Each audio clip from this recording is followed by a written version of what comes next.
ねえねえ、すみれ。今日はどんな話題について話していくと？葵、今日はね、スター・ウォーズの最新映画、マンダロリアン&グローグーの興行収入が歴史的な大爆死を記録してしまった話題についてよ。現在、ディズニーとルーカスフィルムは、スター・ウォーズの現代劇場公開時代において、公式に新たな最低記録を打ち立ててしまって、世界中の映画ファンや業界関係者の間で大きな波紋を呼んでいるの。今日は最新作のマンダロリアン&グローグーがどれだけ記録的に失敗してしまったのか、そしてなぜ最も安全と言われていたキャラクターでファンが離れてしまったのかについて徹底的に解説していくよ。スター・ウォーズって言ったら誰もが知っとる超巨大フランチャイズやんね。しかもマンダロリアンってあの可愛い緑色の赤ちゃんのやつやろ。うちでも知っとるくらい有名なのに大爆死ってどういうことと？なんかディズニーも最近パッとせんし、ついにオワコンになっても歌ってこと？葵がいきなり辛口なのはいつものことだけど、今回の状況は本当に深刻だよ。まずは具体的な数字から見ていくね。今回のマンダロリアン&グローグーは北米での公開初週末の興行収入が推定8190万ドルだったの。そしてメモリアルデーっていうアメリカの記念日を含む4日間の連休期間全体でも約1億200万ドルにとどまってしまったんだよ。これがどれくらい悪い数字かというと、ディズニーがスター・ウォーズを買収してから公開された劇場作品の中では北米で最低の公開週末興行収入になってしまったの。は？ 1 億ドルって日本円で計算したらめっちゃ大きな金額ばってん。スター・ウォーズの新作にしてはしょぼすぎん？だってあのディズニーが社運をかけて宣伝しとったっちゃろ？メモリアルデーの連休って言ったらアメリカじゃみんな映画館に行くような稼ぎ時たい。そこでその程度の数字しか出せんやったとか控えめに言って大惨事やん。そうなの。アメリカ国内だけじゃなくて全世界でのオープニング興行収入も約1億6500万ドルだったのよ。ここで比較対象として出てくるのが2018年に公開された映画ハンソロ、スター・ウォーズ・ストーリーだよ。葵、ハンソロって覚えてる？ああ、なんか主人公の若い頃を描いたやつやろ。公開された時にスター・ウォーズ史上最大の失敗作とか言ってネットでボロカスに叩かれとった記憶があるばい。興行収入も全然ダメで、そのせいでその後のスピンオフ映画の計画が白紙になったとか聞いとったけど、その通りだよ。そのハンソロの当時の全世界オープニング興行収入が約1億4800万ドルだったの。だから今回のマンダロリアン&グローグーの約1億6500万ドルという数字は表面上の金額だけを見ればハンソロをわずかに上回っているように見えるの。なんや、それなら史上最低やないやん。どんぐりの背比べかもしれんばってん。一応あの失敗作よりは稼いどるっちゃけん。ディズニーも少しはほっとしとるんやない？それがそう単純な話ではないの。葵はインフレーションって言葉を知っているよね。2018年から現在の2026年までの間に世界中でお金の価値は大きく変わっているの。このインフレを考慮して計算し直すと非常に残酷な現実が見えてくるんだよ。あ、ちょっと待って、すみれ。つまり今の1ドルと昔の1ドルは価値が違うってことやね。ってことはチケットの値段も昔よりめっちゃ上がっとうわけやし。まさかお客さんの数で言ったらあのハンソロ以下ってこと？うわ、それめっちゃダサかばい。葵、本当に鋭いね。まさにその通りなの。2018年のハンソロの全世界オープニング興行収入1億4800万ドルを2026年の現在の貨幣価値に換算すると約1億9300万ドルから1億9500万ドルに相当するの。つまり、インフレを考慮した実質的な金額で見ると、ハンソロの方がマンダロリアン&グローグーよりもはるかに多くのチケットを売り上げていた可能性が高いということだよ。うわぁ。それは致命的たいね。当時、大失敗って世界中から笑われとった映画よりも、今の最新作の方が売れとらんって、ディズニーの偉い人たち、顔面蒼白に納豆姿が目に浮かぶばい。でもさ、金額だけじゃなくて、実際に映画館に足を運んだ人の数ってどうなっとると？そこも、すごく重要なポイントだよ。アメリカ国内の数字で詳しく見ていくと、ハンソロの公開初週末の3日間の興行収入は8440万ドルだったんだけど、これも現在の価値に直すと約1億1000万ドルに相当するの。そしてメモリアルデーの4日間の興行収入1億300万ドルは現在なら約1億3500万ドルになるんだよ。今回のマンダロリアン&グローグーの国内初週末が8190万ドルで4日間で約1億200万ドルやったよね。ってことは昔の価値のままのハンソロの数字にすら負けとるやん。それにインフレを加味したらもう完全にボロ負けやんね。そうなの。これらをまとめると、ディズニーの最新の劇場公開版スター・ウォーズ映画は、8年前に興行的に大失敗だったと広く見なされた映画よりも、実際の観客動員数が大幅に少なかったということになるんだよ。全世界の数字だけをパッと見ると、このディズニーとルーカスフィルムにとって不都合な現実が隠されてしまっているの。数字のトリックってやつやね。ディズニーは、いやいや、一応、前よりは数字上がっとるけん、で言い訳したいんやろうけど、実際は、お客さんが全然来てないってバレバレたい。それにさっき私が言ったみたいに、映画のチケット代自体も上がっとうよね。そこも葵の言う通りなの。2026年のチケット価格は、2018年よりも大幅に高くなっているよ。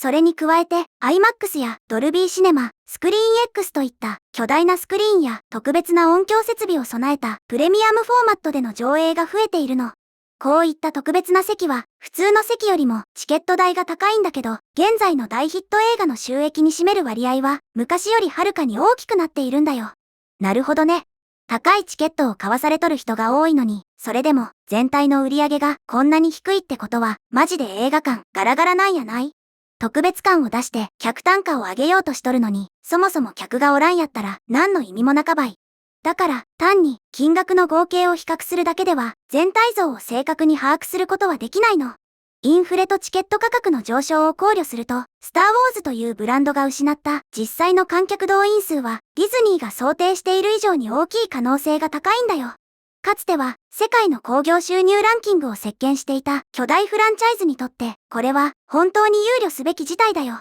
栄枯盛衰ってやつだいね。天下のスター・ウォーズがここまで落ちぶれるなんて誰が想像したと？ここでちょっと気になっとるんやけど、これに対してネットの人たちはどんな反応しとると？絶対お祭り騒ぎになっとうよね。そうだね、ネット上でもやっぱりなという感想しかない。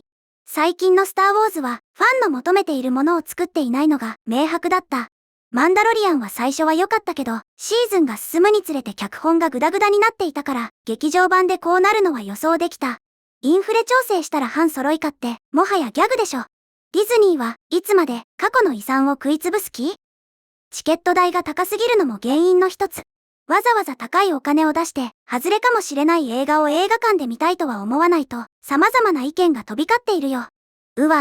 ボロクソ言われとるやん。でも、外れかもしれない映画に高い金払いたくないって意見、めっちゃ共感できるばい。最近は、サブスクですぐ見れるようになるし、映画館に行くハードルって上がっとうもんね。その意見は、今後の映画業界全体にも言える重要な課題だね。で、ここで、みんなにお願いがあるの。もし、この動画が面白いなって思ったら、ぜひ、チャンネル登録と、グッドボタン、高評価を押してね。チャンネル登録と、グッドボタン、高評価、ポチッと押すだけやけん。よろしく頼むばい。さて、話を戻すけど、ここからは、なぜ、こんなことになってしまったのか、という疑問について深掘りしていくね。実は、ディズニーは、何年もかけて、主人公のディン・ジャリンとグローグーを、現代のスター・ウォーズにおける、最も安全な顔として位置づけてきたの。最も安全な顔？どういうこと？つまり、絶対に失敗しない、誰からも愛される、手堅いキャラクターとして扱ってきたということだよ。実際、グローグーは、ベビーヨーダとも呼ばれて、関連グッズの販売で、世界的な一大ブームを巻き起こしたの。動画配信サービスのディズニープラスでも、マンダロリアンを、旧3部作の続編以降の時代の看板作品として、積極的に売り出していたんだよ。確かに、緑の赤ちゃんのぬいぐるみとか、いろんなところで見た記憶があるばい。可愛らしい剣。スター・ウォーズを全然知らん人でも買っとったくらいやもんね。そんな大人気キャラを使っとるのに、なんでこんな大爆死したと？その背景には、ルーカスフィルムの長年にわたる劇場公開の戦略が関係しているの。実は、2019年に公開された、スター・ウォーズ・スカイウォーカーの夜明けという映画が、ファンからの評価が賛否両論で、かなり不評だったの。それを受けて、ルーカスフィルムは、何年も、新しい映画の劇場公開を控えていたんだよ。要するに、前作で大こけして、ファンを怒らせた件、ビビって映画を作れんくなっとったってことたいね。それで、ほとぼりが冷めた頃に、大人気のマンダロリアン&グローグーなら、絶対に当たるやろて、自信満々で出した結果がこれってわけや。ダサすぎて笑えんばい。本当にその通りで、最も安全作と思われた作品で、劇場に復帰したはずなのに、ディズニー時代における、スター・ウォーズ史上最低のオープニング成績を記録してしまったの。これは、もう、単なる一作品の失敗ではなくて、フランチャイズ全体の危機と言えるの。なんで、そんなにファンが離れてしまうたと？いくら、前作が、不評やったって、本当に面白い作品なら、また見に来てくれるはずやろ？ルーカスフィルムの方向性を批判する多くの人々は、これが、キャスリーン・ケネディ前社長の下での長期的なブランド力低下を反映していると主張しているの。彼女の体制下で、スター・ウォーズの世界観やキャラクターの扱い方が変わってしまい、昔からのファンが違和感を覚えることが増えたと言われているんだよ。ああ、上の人間が作品への愛やリスペクトを持たずに、ポリコレとかビジネスの都合ばかり押し付けて、世界観を壊してしまったってパターンやね。ファンは、そういうのに敏感やけん。一回裏切られたら、二度と戻ってこんばい。それから、ストリーミング疲れを指摘する声もあるの。ディズニーは、自社の動画配信サービスである、ディズニープラスの会員数を増やすために、スター・ウォーズのドラマシリーズを大量に作って配信したんだよ。その結果、現代のスター・ウォーズを、必見の劇場公開作品ではなく、家でいつでも見られる使い捨てのストリーミング、コンテンツとして、観客に認識させるように仕向けてしまったという意見なの。なるほどね。どうせ数ヶ月待てば、ディズニープラスで見放題になるっちゃけん。わざわざ高いチケット代払って映画館に行く必要なくない？って思わせちゃったってことたい。自業自得もいいところやん。自分で自分の首を絞めとるだけやね。さらに深刻なのは、若い視聴者層、特にこれまで、スター・ウォーズというフランチャイズの基盤となってきた10代の少年層に関する議論が高まっていることだよ。スター・ウォーズって言ったら、男の子がライトセーバー振り回して遊ぶのが定番やん。その層が離れとるって、いよいよやばかばい。そうなの。批評家たちは、長年にわたる賛否両論を巻き起こす作品の連発や、一貫性のない劇場公開の計画、そして、長年のファン層の一部を遠ざけてきたストーリー展開によって、多くの若い視聴者が、もはや、スター・ウォーズとのつながりを感じなくなっていると主張しているんだよ。要するに、お父さん世代が昔好きだった、ちょっと古臭い映画みたいになっとるんやね。ストーリーも複雑になりすぎたり、キャラクターに魅力がなかったりしたら、今の若い子たちは、TikTok とか YouTube の方が見てて面白いってなるに決まっとうやん。本当にその通りだね。理由が何であれ、現在のこの状況が与える印象は、紛れもなく悪いものだよ。ディズニーが現代において生み出した、おそらく、最も商業的に成功した、二人のキャラクターであるディン・ジャリンとグローグを主演とする映画が、スター・ウォーズ史上、最も悪名高い失敗作の興行収入を下回る成績で公開されたの。この事実がある以上、スター・ウォーズというフランチャイズが、現在、有利な立場にあると主張するのは、非常に難しいよ。そりゃそうたい。最強のカードを切って、負けたんやけん。もう後がないやん。ここで、また、ネットの反応を聞いてみたいんやけど、他にも、どんな意見があるん？他にも、昔のスター・ウォーズは、神話のような特別感があったけど、今はただの量産型アクションドラマ。映画館で見る価値がなくなった。ケネディ前社長の責任は重い。ファンの声を無視し続けた結果が、この数字に現れている。グローグーは可愛いけど、映画を引っ張るほどの主人公の魅力はない。グッズを売りたいだけの映画だったのが、透けて見えた。もうスター・ウォーズは休ませてあげてほしい。これ以上、過去の傑作を汚さないで、といった意見が飛び交っているよ。もう休ませてあげて、ってなんか悲しくなる意見やね。でも、グッズ売りたいだけって見透かされとるのは、ディズニーにとって、痛恨の一撃退。客を舐めとるけん、こういう結果になるんやわ。ディズニーにとって、より大きな問題は、単に、今回の公開初週末の成績が低かったということだけではなくて、それが、今後、どのような意味を持つか、ということなの。現代の超大作映画を取り巻く経済状況は、非常に厳しくなっているんだよ。厳しいって、制作費が高騰しとるってこと？その通りだよ。